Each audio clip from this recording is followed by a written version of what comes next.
Baik, terima kasih atas waktunya. Perkenalkan, saya Niputu Bintang Permatasari dengan NIM akhir 007 dan teman saya. Saya Putri Cika Maharani dengan NIM akhir 016. Pada kesempatan kali ini, kelompok kami akan mempresentasikan tugas ruang vektor. Nah, kita mulai saja dari soal yang pertama. Di soal pertama, kita diminta untuk membuktikan bahwa untuk menentukan apakah suatu himpunan W subset V merupakan subruang dari ruang vektor V. Kita tidak perlu mengecek semua aksioma ruang vektor. Kita hanya cukup mengecek dua syarat, yaitu tertutup terhadap penyemblahan vektor. Misal, jika V elemen W, maka U ditambah V elemen W. Yang kedua, tertutup terhadap perkalian skalar. Jika U elemen W dan C elemen R, maka C dikali U elemen W. Alasannya adalah karena ketika W subset V, semua aksioma ruang vektor selain dua closure itu sudah otomatis berlaku. Ruang induknya yaitu V sudah sah menjadi ruang vektor. Artinya sifat-sifat seperti komutatif, asosiatif, keberadaan inverse, keberadaan vektor nol, distributif, dan semua sifat lainnya itu sudah ada dan sudah berlaku untuk setiap vektor dalam V. Karena W memiliki operasi yang sama dengan V, maka sifat-sifat tersebut otomatis dimiliki oleh W selama hasil operasinya masih berada dalam W. Jadi fokus utamanya adalah memastikan bahwa ketika kita melakukan operasi pada elemen-elemen W, hasilnya tidak keluar dari himpunan. Karena kalau keluar, maka aksioma dari ruang vektor tidak bisa dijamin tetap berlaku. Selain itu, subruang juga wajib mengandung vektor nol, tapi ini sudah otomatis terpenuhi jika syarat closure dipenuhi. Karena jika suatu vektor, misalnya U elemen W, maka nol dikali U sama dengan nol elemen bilangan W. Jadi kesimpulannya, selama W tidak kosong dan tertutup terhadap penjumlahan serta perkalian skalar, maka W pasti subruang dari V. Nah, selanjutnya, untuk soal nomor 2 akan dijelaskan oleh teman saya Cika.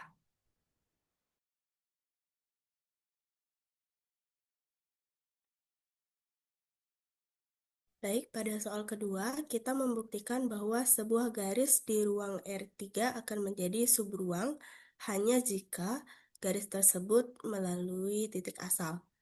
Untuk memahami ini, kita ingat bahwa garis dalam R3 dapat dituliskan dalam bentuk L sama dengan T dikali D, di mana T merupakan elemen dari himpunan bilangan real, dengan D sebagai vektor arah. Jika garis tersebut melewati titik asal, maka titik 0,0,0 juga merupakan anggota garis. Hal ini sangat penting karena vektor 0 wajib ada dalam sebuah subruang. Setelah itu, kita cek sifat closure. Penjumlahannya, ambil dua vektor pada garis T1D dan T2D. Jumlahnya adalah T1D ditambah T2D sama dengan T1 ditambah T2 kali D, yang masih merupakan kelipatan dari D sehingga tetap berada di garis. Perkalian skalar, jika kita kalikan vektor TD dengan skalar C, maka C kali TD sama dengan CT kali D. Yang jelas, masih di garis itu juga. Sebaliknya, jika garis tidak melalui titik asal, maka garis tersebut tidak punya vektor 0, sehingga langsung gagal sebagai subruang. Kesimpulannya, garis adalah subruang hanya ketika garis itu melewati titik asal. Untuk soal nomor 3, akan disampaikan oleh Bintang.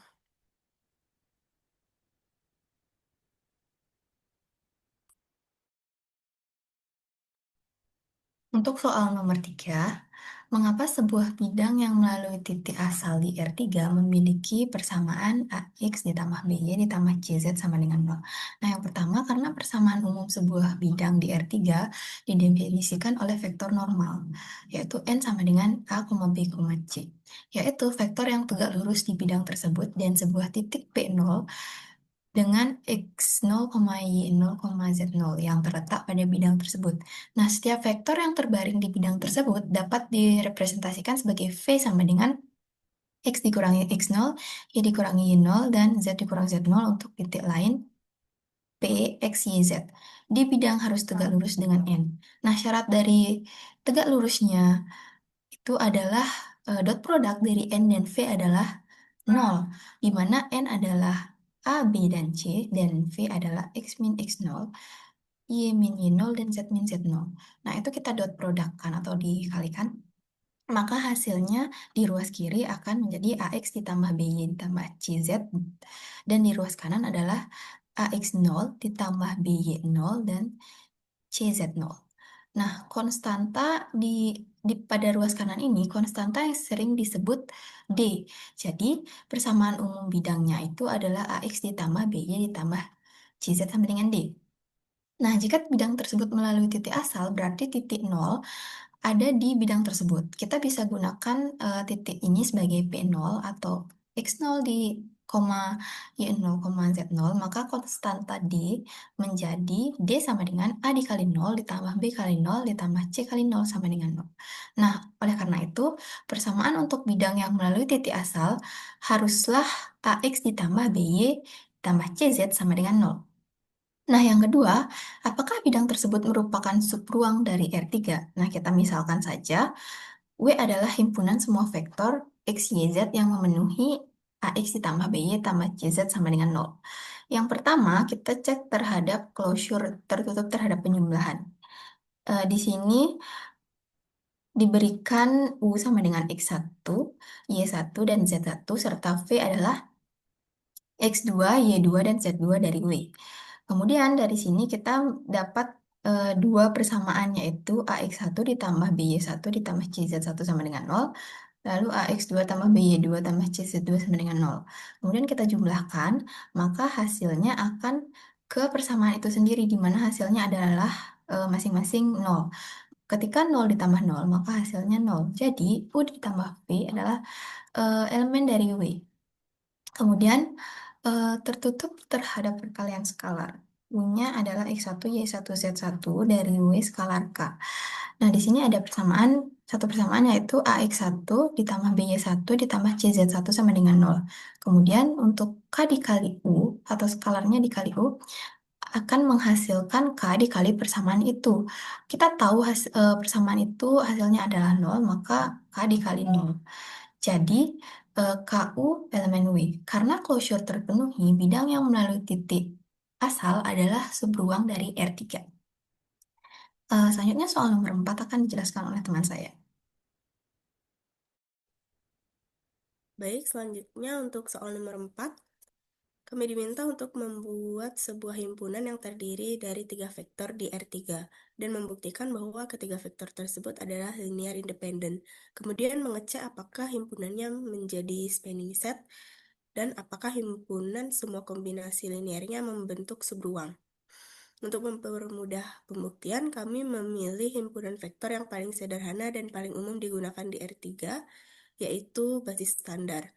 Jadi kita misalkan U sama dengan 1,0,0, V sama dengan 0,10, dan W sama dengan 0,01. Himpunan ini kita sebut S sama dengan U, V, W. Untuk pertama, pembuktian linear independen. Untuk menunjukkan apakah himpunan ini linear independen, kita gunakan definisinya. Sebuah himpunan vektor dikatakan linear independen apabila satu-satunya solusi dari persamaannya K1U ditambah K2V ditambah K3W sama dengan 0 adalah solusi trivial, yaitu ketiga konstantanya sama dengan 0. Sekarang kita substitusikan vektornya. K1 dikali 1, 0, 0, ditambah K2 dikali 0, 1, 0, ditambah K3 dikali 0, 0, 1, hasilnya adalah 0, 0, 0. Jadi kita jumlahkan komponennya, K1, K2, dan K3 sama dengan 0, 0, 0. Karena kedua vektor sama jika dan hanya jika komponen-komponennya sama, maka langsung kita peroleh K1 sama dengan 0, K2 sama dengan 0, dan K3 sama dengan 0. Artinya tidak ada solusi non-trivial, hanya solusi trivial. Dan itu sesuai dengan definisi linear independen. Jadi dapat kita simpulkan bahwa ketiga vektor pada himpunan S adalah linear independen. Yang soal nomor 2, apakah himpunan tersebut merupakan spanning set dari R3? Berikutnya, kita periksa apakah himpunan S merentang seluruh ruang R3. Spanning set berarti setiap vektor di R3 bisa dituliskan sebagai kombinasi linear dari ketiga vektor tersebut. Misalkan ada vektor sembarang B sama dengan B1, B2, B3. Pertanyaannya, apakah kita bisa menemukan bilangan C1, C2, C3 sehingga C1U tambah C2V ditambah C3W sama dengan B? Kalau kita substitusikan lagi bentuk dari UVW, maka C1 dikali 100 ditambah C2 dikali 011 tambah C3 dikali 001 sama dengan B1, B2, dan B3. Jika kita jumlahkan C1, C2, C3 sama dengan B1, B2, B3. Dari sini kita bisa dengan mudah memilih C1 sama dengan B1, C2 sama dengan B2, dan C3 sama dengan B3. Jadi tidak peduli vektornya seperti apa, pasti bisa dibentuk dari S. Contohnya, vektor 5 min 2, 7 dapat kita tulis sebagai 5U min 2V tambah 7W. Karena setiap vektor di R3 dapat dinyatakan sebagai kombinasi linear dari S, maka S adalah spanning set dari R3. Selanjutnya, apakah himpunan semua kombinasi linearnya membentuk subruang? Yang terakhir, kita diminta menentukan apakah seluruh kombinasi linear dari U, V, W membentuk subruang. Himpunan semua kombinasi linear dari S disebut span S. Dari pembuktian sebelumnya, kita sudah tahu bahwa span S sama dengan R3. Dan karena R3 jelas merupakan subruang dari dirinya sendiri, maka span S juga merupakan subruang. Secara teori juga memang begitu. Span dari himpunan vektor apapun yang berada di dalam suatu ruang vektor V selalu membentuk subruang dari V. Jadi jawabannya ya, himpunan kombinasi linear dari S membentuk subruang dari R3. Selanjutnya untuk soal nomor 5 akan dijelaskan oleh teman saya.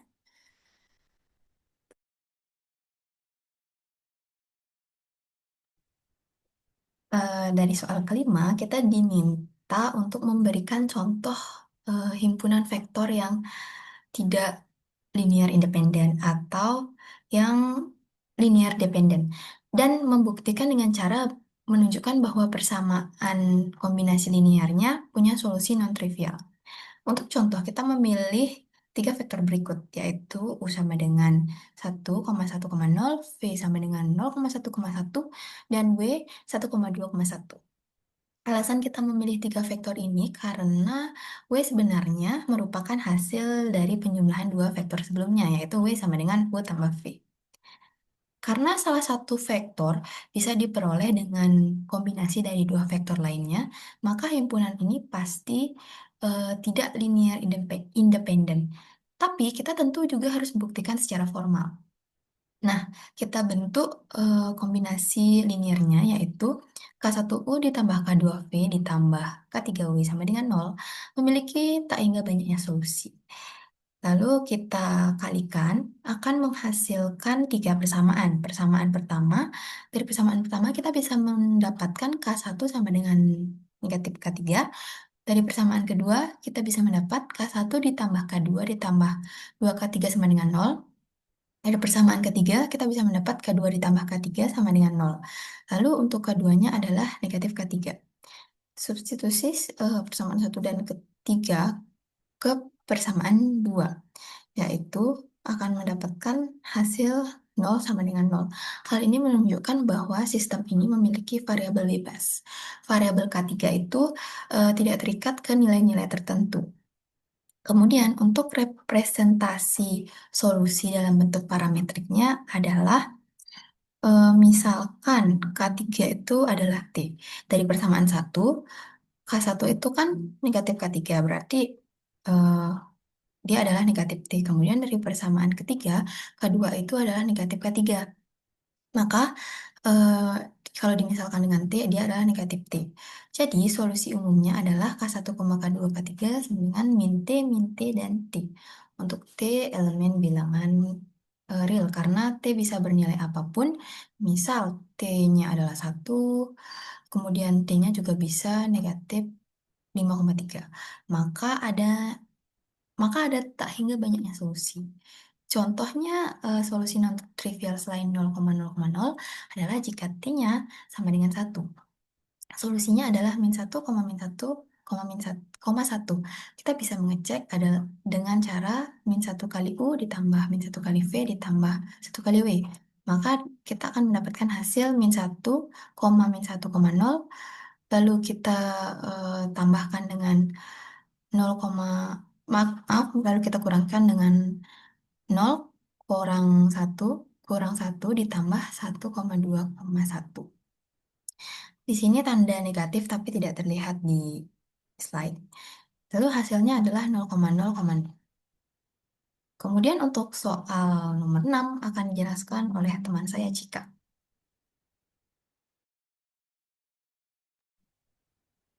Baik, untuk soal nomor 6 kita diminta menentukan apakah himpunan vektor pada soal 4 merupakan suatu basis untuk R3. Nah, definisi basis ada dua syarat. Yang pertama linear independen dan yang kedua merentang ruangannya atau span. Di soal nomor 4 kita sudah membuktikan bahwa ketiga vektor 1, 0, 0, 0, 1, 0, dan 0, 0, 1 adalah linear independen. Karena kombinasi linearnya bernilai 0 hanya memiliki solusi trivial. Lalu kita juga sudah menunjukkan bahwa ketiganya dapat menentang di R3 karena setiap vektor B1, B2, B3 dapat ditulis sebagai B1 kali 1, 0, 0 ditambah B2, 0, 1, 0 ditambah B3, 0, 0, 1. Karena kedua syaratnya tersebut sudah terpenuhi, maka secara langsung kita bisa menyimpulkan bahwa 100, 010, dan 001 adalah basis dari R3. Selain itu, basis ini disebut juga basis standar yang sering digunakan dalam banyak materi aljabar linear karena sifatnya yang sederhana dan simetris.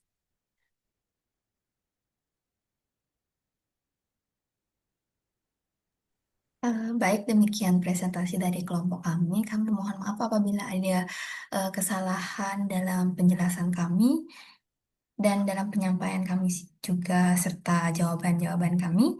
Terima kasih atas waktunya.